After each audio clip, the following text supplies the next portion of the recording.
राजस्थान की इस पवित्र धरती पर कभी एक ऐसा वीर जन्मा था जिसने वचन के लिए प्राण दे दिए पर वचन नहीं तोड़ा। वो तलवार का धनी था पर उससे भी बड़ा था उसका सत्य और धर्म। वो योद्धा था पर जनता के लिए देवता बन गया।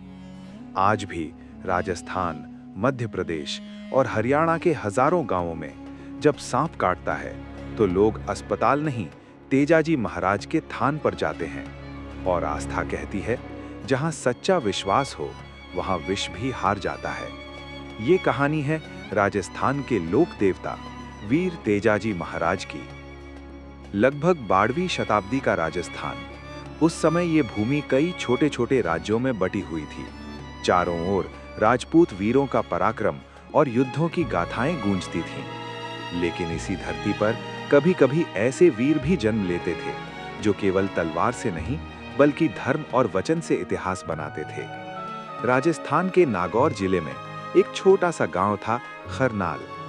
यहीं एक जाट परिवार में एक बालक का जन्म हुआ। पिता थे तहड़ जी और माता थी राम कुंवरी। कहा जाता है कि उस समय आकाश में अद्भुत संकेत दिखाई दिए थे। गांव के बुजुर्गों ने कहा, ये बालक साधारण नहीं है। तेजाजी बचपन से ही असाधारण थे। जहां दूसरे बच्चे खेलते थे वहां तेजाजी घुड़सवारी सीखते थे, तलवार चलाना सीखते थे और सबसे बड़ी बात, सत्य बोलना सीखते थे। उनकी माता उन्हें हमेशा एक बात सिखाती थीं, वीर वही है जो अपने वचन पर अड़िग रहे। उस समय परंपरा थी कि बचपन में ही विवाह तय कर दिए जाते थे। तेजाजी का विवाह पनेर गांव की पेमल से तय हुआ। लेकिन तेजाजी अपनी जिम्मेदारियों और युद्धों में इतने व्यस्त रहते थे कि विवाह के बाद भी वे ससुराल नहीं जा पाए।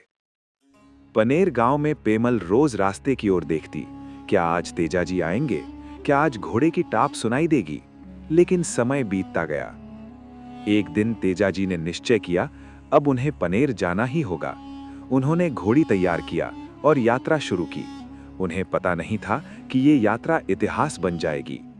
रास्ते में तेजाजी को एक भयानक दृश्य दिखाई दिया। एक सांप आग में जल रहा था।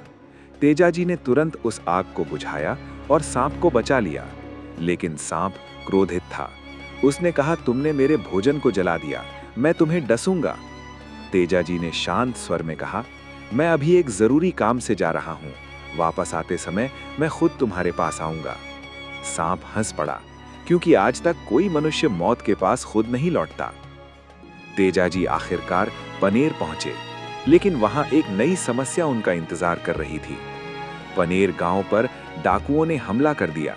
वे गांव की सारी गायें लूट कर ले जा रहे थे। गांव के लोग डर से कांप रहे थे।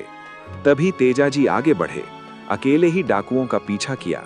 भयंकर युद्ध हुआ, तलवारें टकराईं, घोड़े दौड़े, रेगिस्तान में धूल उड़ने लगी। आखिरकार तेजाजी ने सारी गायों को मुक्त करा लिया।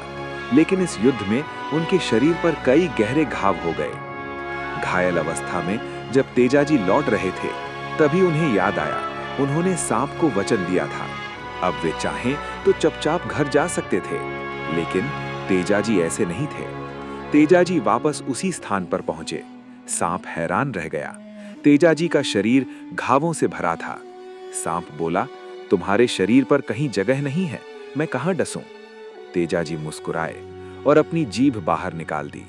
सांप ने जीभ पर डसा और उसी क्षण तेजाजी वीर गति को प्राप्त हो गए। उस दिन के बाद लोगों ने महसूस किया कि तेजाजी केवल वीर नहीं थे, वो धर्म के अवतार थे। धीरे धीरे पूरे राजस्थान में उनके मंदिर बनने लगे। आज भी राजस्थान के हजारों गांवों में तेजाजी के थान हैं। जब किसी को सांप काटता है तो लोग तेजाजी महाराज से प्रार्थना करते हैं और आश्चर्य की बात, कई बार विष का असर खत्म हो जाता है।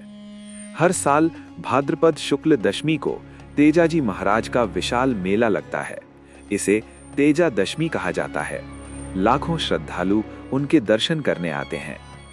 राजस्थान की इस धरती ने कई वीर पैदा किए, लेकिन ऐसे वीर बहुत कम हुए जिन्होंने अपने वचन के लिए प्राण दे दिए। तेजाजी हमें सिखाते हैं, वीरता केवल तलवार में नहीं होती, सच्ची वीरता होती है अपने वचन पर अड़िग रहने में। और यही कारण है कि सदियों बाद भी रेगिस्तान की हवाओं में एक नाम गूंजता है, वीर तेजाजी महाराज। वीडियो पूरा देखने के लिए धन्यवाद।